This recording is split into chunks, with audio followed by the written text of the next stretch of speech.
ikaze kuri mwe mwese mukomeje kugenda mubana natwe mu nkuru zacu za buri munsi tuba twagiye tubategurira kuri M24 TV. Reka nongere mbifurize gukomeza kugira ibihe byiza ndetse no gukomeza kunogerwa na gahunda zacu. Makuru yacu aba yatambutse, buri muntu wari we wese uba wagize uruhare turabashimira cyane kuri mwebwe mwese, ndetse tunabaha ikaze tunabifuriza gukomeza kugubwa neza. No mu yandi makuru turimo turagenda tugutegura, tugiye kwerekeza mu gihugu cy'u Rwanda, aho tugiye kurebera hamwe byinshi bigiye bitandukanye biri kuvugwa mu ntara y'Amajyepfo mu karere ka Ruhango. Kanga akaba ari hamwe muhagaragaye ngabagizi ba nabi, nkuko inkuru dukesha ikinyamakuru ukwezi gikomeza kugenda kibigaruka. Abagizi ba nabi ni bande? Ese inzego z'umutekano hari icyo zaba zakoze? Dore ko rero ng'abaturage bakomeje gutebwa ubwoba n'ubugizi bwa nabi buri kubera ngahiswe mu y'urupfu. Urumva ko na ahantu hafite izina rifite igisobanuro kiremereye cyane. Gufata ahantu rero bakahita mu y'urupfu, no kuvuga ko haba harimo harakorerwa ibikorwa by'ubugizi bwa nabi. Inzego z'umutekano ziratangaza iki? Hanyuma se abaturage baratangaza iki? Ibi byose akaba ari byo tugiye kurebera hamwe muri iyi nkuru ku buryo burambuye. Nyuma y'iyi nkuru dufite andi makuru menshi ndi kugenda ntoza aho merere hano mu gisagara cya Bujumbura. Akaba ari amakuru agenda agaruka kuri byinshi bigiye bitandukanye. Ni amakuru ndi guhabwa rero na bamwe mu basuda b'igihugu cy'u Burundi, nubwo bitoroshye kubona aya makuru, ariko ndi kugenda nyatohoza ku buryo bukomeye cyane, ku buryo ndi kugutegurira inkuru simusiga. Akaba ari inkuru rero izaza kugenda ikugezaho byinshi kuri bamwe mu bateye igihugu cy'u Burundi. M24 TV na amasegonda make twaza turambura inkuru hano mu karere ka Ruhango. Nyuma yayo n'andi makuru arakomeza. Iyi ni M24 TV, mwese mbahaye ikaze nimujye kuri. Mu karere ka Ruhango abaturage batewe ubwoba n'ubugizi bwa nabi bubera ngahiswe mu y'urupfu, nkuko amakuru akomeza kugenda atugeraho kuri M24 TV. Bamwe mu batuye mu murenge wa Ruhango, akagari ka Nyamagana, umudugudu wa Nyarusange, akarere ka Ruhango, bavuga ko batewe ubwoba n'agace kitwa mu y'urupfu, kuko akorerwa ibikorwa by'urugomo birimo kuhanywera ibiyobyabwenge no kuhamburira abagenzi amatelefone, amafaranga n'amasakoshi. Ngibyo akaba ari bimwe mu byamburwa abaturage. Ngahantu hitwa mu y'urupfu, ni muri metero zitarenze 500 uvuye ku biro by'akarere ka Ruhango, utambikiye munsi y'urwibutso rwa jenoside yakorewe abatutsi. Iki kibazo cy'umutekano muke kigaragara aha hantu, ubuyobozi bw'akarere ka Ruhango buvuga ko bukizi kandi ko batazihanganira buri kimwe cyose rero, ndetse na buri muntu uwo ari we wese. Nkuko rero meya Habarurema avuga ko bagiye gukora ku buryo iki kibazo gikemuka burundu n'ibindi, ndetse rero n'izina ry'aha hantu rigahinduka. Nyuma rero byamamaye uwo bita Byamana Stanislas Sori utuye hafi yo mu y'urupfu, avuga ko iyo abonye bwamwiriyeho akabona bigeze nka 2 z'ijoro ashaka ahandi anyura, kugira ngo rero atanyura mu y'urupfu bakamwambura ibyo afite. Ngira ngo rero uwo ni umusaza urimo uragenda ubona unisaziye bita Byamana Stanislas, uvuga ko ataca ahantu kuko bashobora kumwambura ibyo afite byose. Uyu musaza avuga ko impamvu rero bahise mu y'urupfu ngaruko haba abantu bacuruza urumogi na kanyanga, hanyuma rero bakanabihanywera kandi bakambura abagenzi ibyo afite. Hanyuma rero ubwo umunyamakuru w'ikinyamakuru gikesha iyi nkuru ukwezi yageraga mu y'urupfu mu masaha ya 11:15 z'umugoroba ku itariki ya 19 Ugushyingo 2019, yahasanze umusore wari uhagaze hirya nko muri metero 50.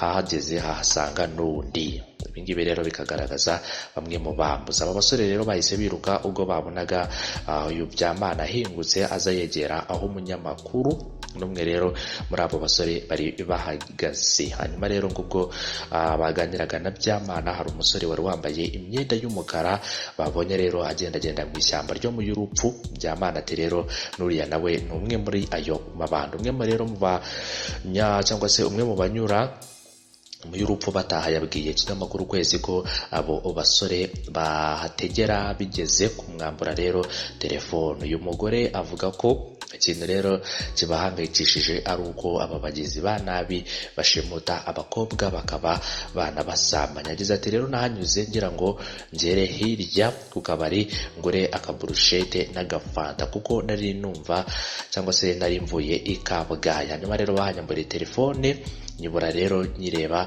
bariruka nk'uko uyu muturage yakomeje kugenda abivuga. Uyu mubyeyi uri mu kigero cy'imyaka 40 yakomeje agira ati umwe rero araza akagusuhuza nk'umugenzi, undi bakaba bafitanye misiyo, nguriya rero aratwibye reka tumukurikire tumwake, mwagerayo nawe rero bakakwiba, noneho rero waba uri nk'umukobwa bakanagufata ku ngufu. Abaturage bavuga ko icyo babona cyakora kigakemuka cyangwa se icyo babona cyakorwa kigakemura iki kibazo, ariko mu y'urupfu hashyirwa amatara n'irondo rihoraho kuko ngo polisi iraza igafata abo bantu ikabajyana ahitwa ku Kibero, bakazongera rero bakagaruka. Umuyobozi w'akarere ka Ruhango bita Habarurema Valence mu kiganiro akarere gaheruka kugirana n'abanyamakuru yavuze ko rero batajya bihanganira ikibazo cy'umutekano muke. Avuga ko abantu bateza umutekano muke iyo bamenyekanye bafatwa bagahanwa. Ati hagomba guhinduka hakitwa aheza aho kwitwa iryo zina rupfu. Ngira ngo rero bahize gutyo kubera akajagari gakunze kuhagaragara kajyanye n'ababa bitwara nabi bibiha cyangwa se n'ababa bitwara nabi mu buryo bukomeye cyane. Icyo nakubwira gusa nuko rero tutajya twihanganira abitwara nabi mu by'umutekano iyo tubamenye kandi tubereye cyangwa se iyo tubamenye kandi tubereyeho no kubashaka tukaba twanabahana nk'uko umuyobozi w'akarere ka Ruhango akomeza kugenda abigaruka. Yakomeje agira ati rero ndaza kongera nganire n'inzego z'umutekano ndebe ikibazo cyaba gihari tugikemure tugifatire umwanzuro. Ibikorwa by'ubugizi bwa nabi bikaba byaratangiye kugaragara ahantu ahangaha rero mu mwaka w'2022 nk'uko bitangazwa n'abahatuye. Ngicyo gihe nibwo bahise bahita mu y'urupfu kuko abasore bajyagayo bakanywa urumogi na kanyanga, hanyuma bikabazengereza kugeza ubwo rero bahohoteye abaturage bakabambura ibyo bafite, abandi bagafatwa ku ngufu. Ku bijyanye n'igitsina gore urumva ko ari igikorwa kitari cyiza habe na gato ku insoresore za hano mu karere ka Ruhango kariya rero mu ntara y'Amajyepfo. nk'uko umuyobozi w'aka karere abivuga, akavuga ko batazihanganira umuntu uwo ari we wese ugerageza guhungabanya umutekano uko yaba ameze kose. Ni umutwe TV mwese reka nkomeze kubashimira buri muntu uwo ari we wese wagize uruhare mu nkuru zacu tuba twagiye tubagezaho. Reka nkomeze kugenda mbashimira, ahubwo rero nkomeze kugenda mbifuriza gukomeza kugira ibihe byiza no mu yandi makuru tuba twagiye tugutegura. Komeza ukore subscribe, ukomeze unyeganyeza akazogera, ukomeze kandi unakirike kuri comment kugira ngo ukomeze kugenda utanga ibitekerezo byawe mu nkuru zacu za buri munsi tuba twagiye tubategura. Tugufite andi makuru agiye atandukanye, amakuru abagezweho, amakuru aba yaratumye dufata harutema ikirere tukerekeza muri bimwe mu bihugu bya hano mu karere k'ibiyaga bigari kugira ngo tubashe gutohoza ayo makuru neza ku buryo burambuye. Mbagezeho amakuru y'ukuri, mbagezeho amakuru nikuriye muri bamwe mu bo dukomeza kugenda tugarukaho mu nkuru zacu za buri munsi. Niba tuvuze igisoda tuvuga igisoda, tunamenya amakuru yacyo, tunamenye bamwe mu basoda icyo batangaza, cyane cyane rero ku bijyanye n'inkuru tuba twagiye tubategurira. Inkuru nk'izi ngizi rero muba mukeneye kumenya amakuru yazo 5 kuri 5. Ibyo ngibyo akaba ari bimwe mu byo dukora kuko tunigerera kuri tere kugira ngo tubashe kuba twafasha buri muntu uwo ari we wese.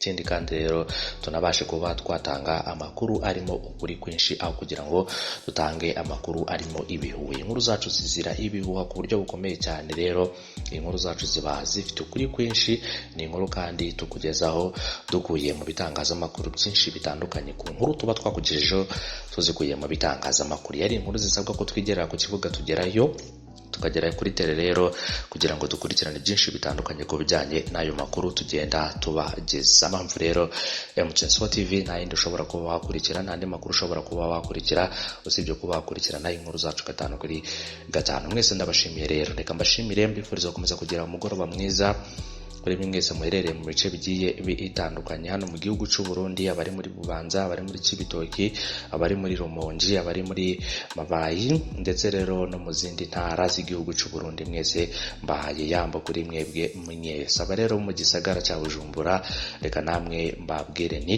mukomeze kugira ibihe byiza aho muherereye hose. Inkuru zacu rero nakagaruka komeze kugenda munogerwa na gahunda zacu mu makuru yacu ya buri munsi. Reka rero mbashishikarize no gukomeza gukurikirana n'izindi nkuru ku buryo burambuye, aho n'andi makuru ahari ku bwinshi 5 kuri 5 kuri M24 TV. Reka rero mbabwirane umugoroba mwiza. Abo rero bari gukurikirana inkuru zacu buri gucya, namwe bakambabwira ngo igitondo cyiza kuri mwege mwese, ndetse munakomeze kugira umunsi mwiza kuri mwebwe mwese, ndetse naho muba muherereye. Ni M24 TV.